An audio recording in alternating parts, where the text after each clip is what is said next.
إنما يخشى الله من عباده العلماء. الحمد لله نستعينه ونستغفره ونؤمن به ونتوكل عليه ونعوذ بالله من شرور أنفسنا ومن سيئات أعمالنا فمن يهده الله فلا مضل له ومن يضلل فلا هادي له وأشهد أن لا إله إلا الله وأشهد أن محمدا عبده ورسوله أرسله بالحق بشيرا ونذيرا. اللهم صل على سيدنا محمد صلى الله عليه وسلم. رب اشرح لي صدري ويسر لي أمري واحلل عقدة من لساني يفقه قولي. ربنا زدنا علما.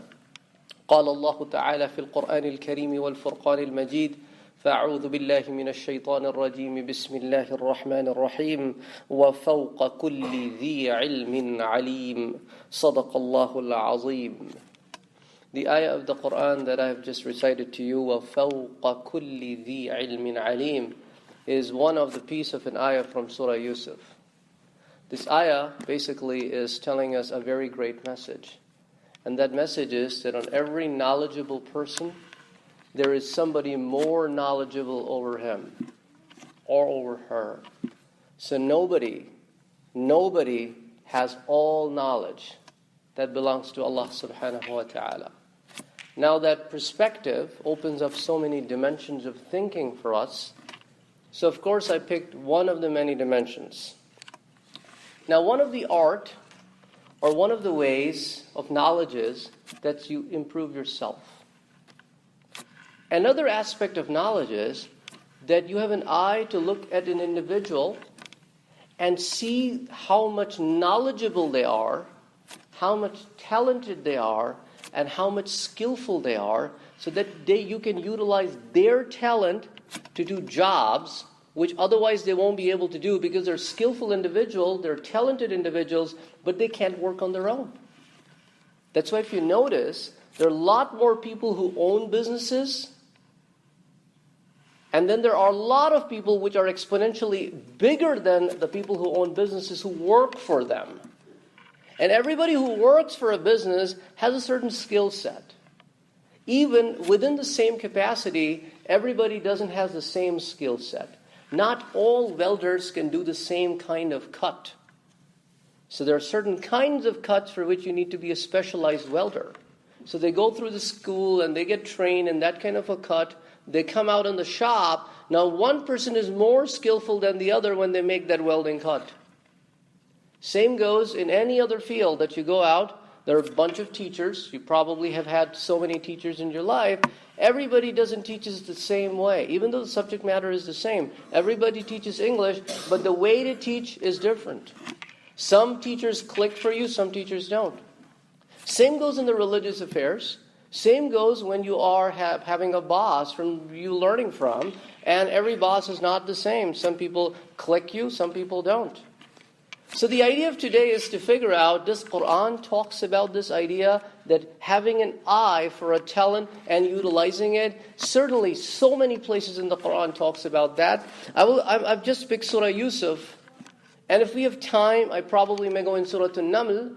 But for now, we're going to pick some of the stories from some of the incidents that happened in the life of Yousuf A.S. that revolved around the idea of being able to see a talent in somebody else and identifying it and utilizing it. So it all starts as early as when Yousuf A.S. is a little boy. And he had this thing from Allah subhanahu wa ta'ala that he could see dreams. And at an early age, he could basically see some of the outcomes of those dreams. And some dreams would just come out true 100% as he saw them. And his dad was fully aware of that. His dad, Yaqub alayhi salam, being the prophet of Allah subhanahu wa ta'ala, knew the potential of this particular son out of the 12 sons that he had. He had another son, Binyamin, who was the younger brother of Yusuf. Of course, he was so young. But the 10 older brothers of Yusuf alayhi salam did not see this talent in him. Rather, to them, he was an arch rival. To them, he was their enemy. Because he was the one that is taking away portion of father's affection far more than them. Even though they were all grown-ups compared to Yousuf A.S. He's a boy and they're probably in their late teens, in their 20s. So they were all very grown-up people. So Yousuf A.S. once again presents an idea to his dad and said, Ya abati, I saw at night the sun and the moon and 11 stars, they were bowing down to me. He was so young that Yaqub alayhi salam, instead of revealing what the dream could probably mean, he said, Ya bunayya la taqsus ru'yaka ala ikhwatik. Whatever you do, please do not mention this particular dream to your brothers.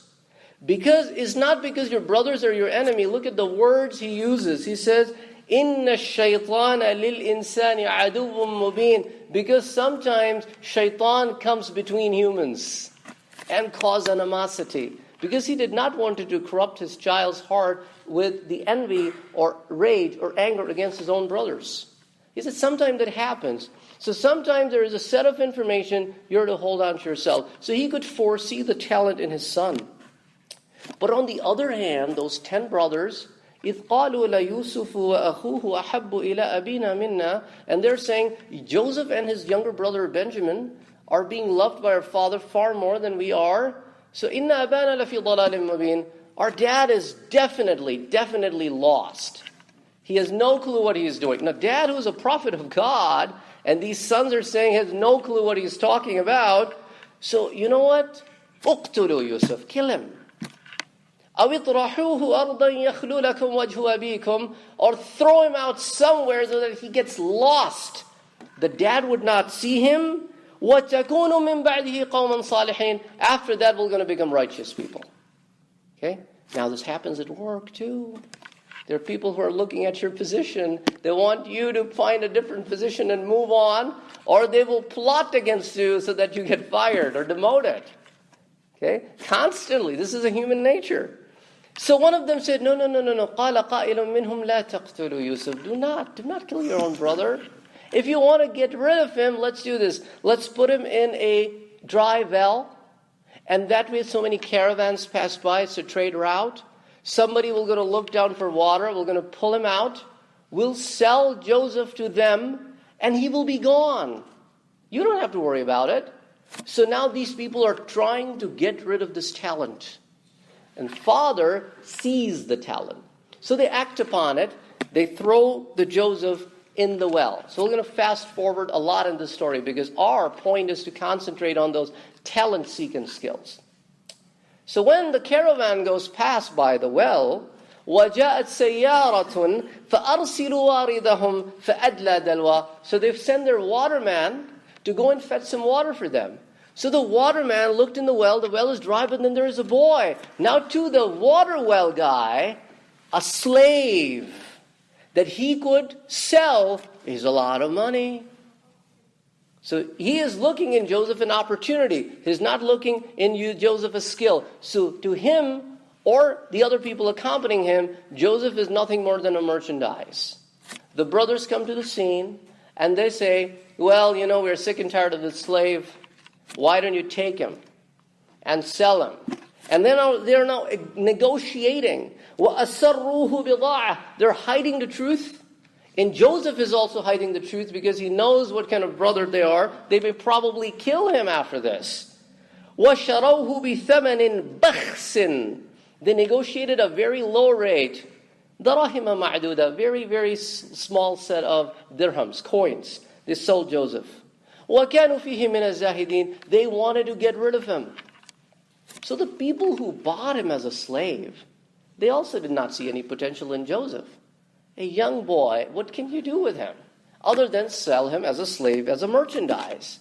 So they went to Egypt and they sold him. But the guy who saw Joseph, he was used to buying slaves. He saw a potential in Joseph. So Quran says, وَقَالَ الَّذِي اشْتَرَاهُ مِن مِصْرٍ. And the person who bought him in the Misr, he said to his wife, لِإِمْرَأَتِهِ أَكْرِمِي مَثْوَاهُ. Do not treat this particular boy like you treat other slaves. Give him a good place so that we can accomplish what with him? عَسَىٰ أَن يَنْفَعَنَا, so that he may benefit us. أَوْ نَتَّخِذَهُ وَلَدًا, we may adopt him. And this man is no ordinary person. He is a very, very close relative to the king of Egypt. He serves as a very high position in Egypt.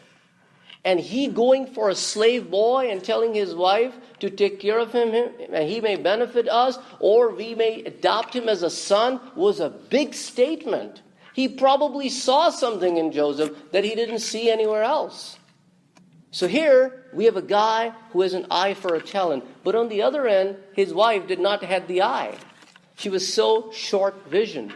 To her, the only benefit that she could draw out of Joseph was to commit an evil act. So that's exactly what she tried to do. And Allah subhanahu wa ta'ala says in the Quran that Joseph had talent. But every talent needs to be polished. That's why you go to school. There are people who are extremely great in math, but then when they go into school system, they can polish those skills. And there are students in the same school system who are taking AP classes, and they're taking youth option, college credits, and the other students in the same school system are not doing that. And then there are students who graduate from high school with a year of college under their belt. They go to a college for another year and get an associate degree. 19 years old, they're working in the field, in the industry, alongside other professionals. Whereas others who graduate from high school and they don't do anything. So Allah subhanahu wa ta'ala says, yes, you have a talent, but it needs to be polished. وَكَذَلِكَ مَكَّنَّا لِيُوسُفَ فِي الْأَرْضِ. This is how we gave Joseph a place to stay. Why? وَلِنُعَلِّمَهُ, so that we can teach him مِن تَأْوِيلِ الْحَدِيثِ, so that how to interpret the incidents. Because that would play a very vital role in Joseph's life. So as a parent, as an elder, we see these individuals around us in the form of kids. Every kid is different. You can't make every kid a doctor. You can't do that. It's injustice. You can't force a kid that you have to be a doctor or you have to be a lawyer because that's where the money is. But the kid doesn't have the potential. The kid is of a different mindset. He wants to do a business. Well, there is a potential in business. There is a big potential in business. What do you think Facebook is? Or Microsoft is? Or Google is? They're businesses. So there is a mindset of an individual. You can't push an individual to do something that they don't have talent for. So Allah subhanahu wa ta'ala says, I gave him the talent that will help him in the life to come. وَلَمَّا بَلَغَ, when he grew up, أَشُدَّهُ آتَيْنَاهُ حُكْمًا وَعِلْمًا. And when he grew up, we not just gave him a knowledge, but we also gave him a wisdom. Extremely important. Wisdom. When you go out, complete a school, you go out in the field, the first day at work, you don't apply everything that you learn. You look at the problem and say, okay, I can solve 50% of it by myself, but for the other 25% I may need somebody's help, and for the other 25% I may have to learn some more. So you have to figure out. You just don't go and apply everything that you learn. So wisdom is extremely important. But the woman in the house, she did not have that mindset. وَرَاوَدَتْهُ الَّتِي هُوَ فِي بَيْتِهَا عَنْ نَفْسِهِ. She wanted Joseph to commit a sin. But Joseph refused. And long story short, it was proven that she was guilty. She was the one who wanted Joseph to commit the sin, but she blamed Joseph that Joseph initiated the process. So the husband, who came to know about the truth, told Joseph, Yusuf, أعرض عن هذا. Ignore it. Forget it. Let go. And told his wife that you should ask forgiveness from Joseph, who is what? A slave. But in the eyes of Aziz of Misr, he is not. To him, he is somebody who is extremely talented. But they did not back off. They constantly went after Joseph. To an extent when Yousuf A.S. said, Rabbi as-sijnu ahabbu ilayya mimma yad'unani ilay. I prefer to go in the prison than what they want me to do. And then they saw this open signs that's not stopping. So he was innocent, yet he was thrown in jail. Oh my God. Now sometimes it happens in life. You're working, and unemployment hits. And you're like, oh my God. And then you go through the retraining process. You go out, you go retrain, you go back in the workforce. Now you're earning a lot more than what you were earning. You're more skilled. You can work for another 20 years now. And at a much higher rate, much progressive. So Joseph is in the prison in a worse state than what he was. So now he runs into two people. Those two people look at Joseph and they're like, this guy is different. If you share your secrets with him, he will not reveal it to anybody. So they approach him and they say, we saw a dream. And they discussed the dream. And Joseph told them the interpretation of the dream. The end of the story was one of them got hung, the other one was released. The one that was released had to be reinstated next to the king. So now Joseph is doing his networking skills that you and I do at the last year of college. You go out, meet the individuals who are already in the workforce. You want to throw out the word so that your skills are known, so that if the person is not hiring you, somebody else he may or she know that will hire you. So Yousuf A.S. is approaching this person and said, you know what? Uthkurni inda rabbik. Mention me in the presence of king, because you will be right next to king all the time. He said, okay, I'll do that, no problem. But the problem was, Allah subhanahu wa ta'ala was waiting for a certain time for this to be revealed, and Joseph would actually go to an extent where he was going to get a push of his life. So the Joseph is forgotten for years. And similar kind of a problem that happened in the prison with the prisoners now happened with the king, that he saw a dream that nobody could interpret. That's the problem. A lot of the time in the corporate culture, the CIO and the board members, they have a vision. But there is no local talent to accomplish. So what do? They do talent seek. They go out and they hire individuals, they pay them hefty money, they bring them over so that they can fulfill their vision. Because they see the potential, I will pay him $1 million a year, but he will going to bring in 10 million. So that's how they're thinking. So Allah subhanahu wa ta'ala had something big for Joseph.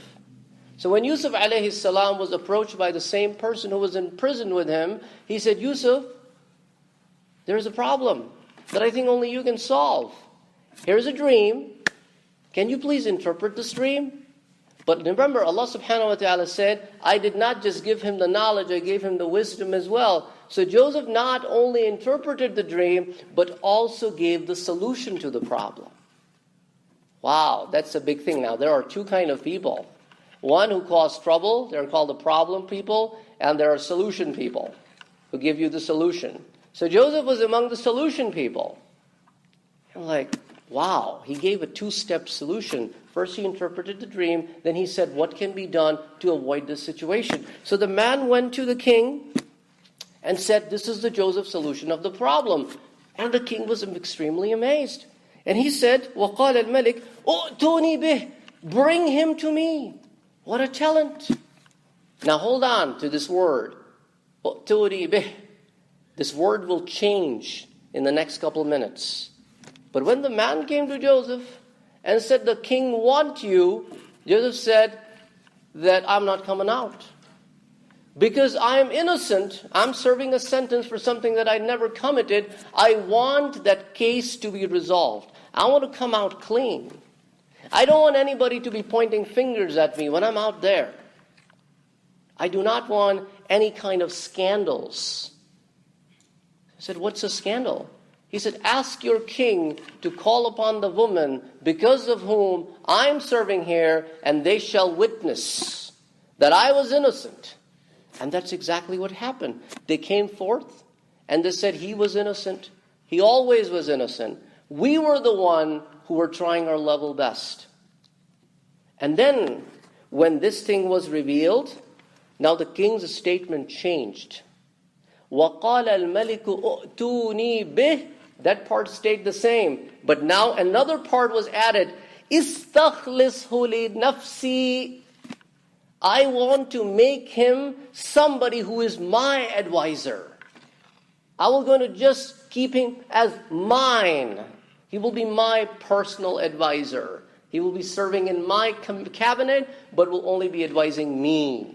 Look at the place. O'tuni bih, to scandal free. Now everybody wants you. So if you're clean, if you're clear, if you're clear-headed, if you're knowledgeable, if you're wise, if you're skillful, everybody wants you. That's exactly where you have to be, where everybody wants you. Now, somebody I worked with in the past, he always used to tell me that his dad never went past high school, but it was a very wise guy. He used to tell his son, his name of the guy was Jimmy. He said, Jimmy, have something that nobody else has. So there's a value of you in the corporation that you work for. You should be a value-added individual till the last day of work. Then you become a burden and people want to get rid of you. So Joseph had this talent. And the king recognized it, called upon him, and فَلَمَّا كَلَّمَهُ, he spoke to Joseph and said, قَالَ إِنَّكَ الْيَوْمَ لَدَيْنَا مَكِينٌ أَمِينٌ. Indeed, you are today established in a position which is really trustworthy.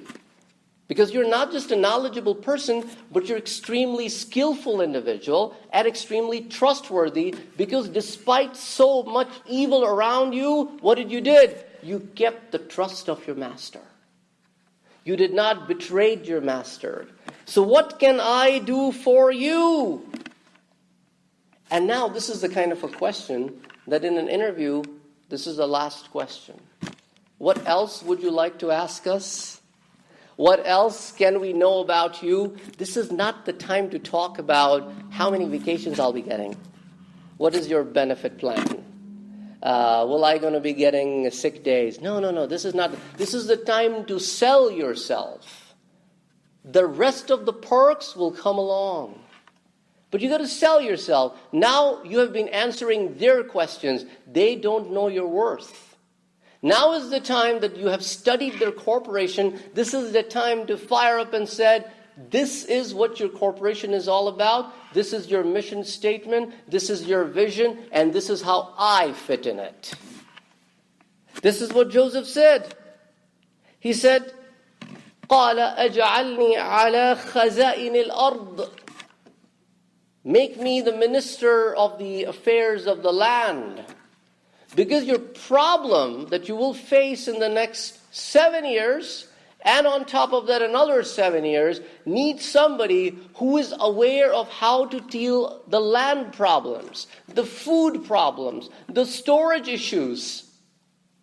Make me the minister of that. That's the backbone of your entire empire. And you know what? I'll tell you about my qualities. Inni hafiz. I am honest guard. And on top of that, alim. I am knowledgeable. I'll take care of your things. Because under Aziz of Misr, I have done a lot of that. I'm aware of how the business is run in Egypt. I worked my way from a slave boy to become a manager of the entire affairs of the house of Aziz. I've done it. Trust me, I can do it. So this is where Allah subhanahu wa ta'ala says, نَصِيبُ بِرَحْمَتِنَا مَن نَشَاءُ. And it is by our mercy that we change the destinies of people. We touch them. We move them. We excel them. We do it. You can do it. So many of you probably would have faced the times in your lives when it seemed like all doors were closed. And then an opportunity opened and you excelled. Sometimes the opportunities open right away. I've seen people who had to choose between the opportunities in life. Which one is the best one? And there are people who had to wait time and then an opportunity came along. Now sometimes opportunities come in the next generation. You got to wait a generation and then you can see. Look at Yaqub alayhi salam. Waited all his life. At the old age. And then where was he situated? In the palaces of Egypt. The life of the children of Israel turned from nomads to the people living in palaces. So sometimes it takes time. Sometimes things happen all of a sudden. But the bottom line is, Quran has so many aspects to look at. So today, our aspect was that Quran talks about the eyes that look for talents. And then there is the guy who has the talent. And the guy who has the talent, it is their responsibility to make sure that their talent doesn't go to waste. أقول قولي هذا وأستغفر الله لي ولكم ولسائر المسلمين فاستغفروه إنه هو الغفور الرحيم. وفوق كل ذي علم